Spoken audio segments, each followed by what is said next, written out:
ગુજરાતના લાખો યુવાનોના ખાખી પહેરવાના સ્વપ્નને સાકાર કરવા માટે ગુજરાત પોલીસ ભરતી બોર્ડ દ્વારા પીએસઆઈ અને એલઆરડી કેડરની કુલ 13,591 જગ્યાઓ માટે સંપૂર્ણ પારદર્શિતા સાથે ભરતી પ્રક્રિયાનો પ્રારંભ થઈ ચૂક્યો છે। રાજ્યના 15 નિર્ધારિત શહેરો અને એસઆરપી તાલીમ કેન્દ્રો ખાતે અંદાજે 10 લાખથી વધુ ઉમેદવારો પોતાની શારીરિક ક્ષમતા સાબિત કરી રહ્યા છે। આ આયોજન અંતર્ગત પુરુષ ઉમેદવારો માટે 11 ગ્રાઉન્ડ પર 13 માર્ચ 2026 સુધી અને મહિલા તથા માજી સૈનિકો માટે 4 ગ્રાઉન્ડ પર 6 માર્ચ 2026 સુધી કસોટીઓ યોજવામાં આવશે।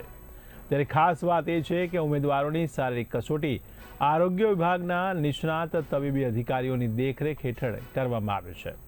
ત્યારે આ વખતની ભરતી પ્રક્રિયા માત્ર સંખ્યાબળની દ્રષ્ટિએ જ નહીં પરંતુ સંપૂર્ણ પારદર્શિતા, ઝીરો એરર અને અદ્યતન ટેકનોલોજીના ત્રિવેણી સંગમ તરીકે ઉભરી આવી છે। સંપૂર્ણ ભરતી પ્રક્રિયામાં પારદર્શિતા જળવાય તે માટે ટેકનોલોજીના મહત્તમ ઉપયોગ સાથે ફૂલપ્રૂફ વ્યવસ્થા ગોઠવવામાં આવી છે, જેમાં ઉમેદવારની પસંદગી માત્ર તેની ક્ષમતા અને મહેનતના આધારે જ કરવામાં આવે છે।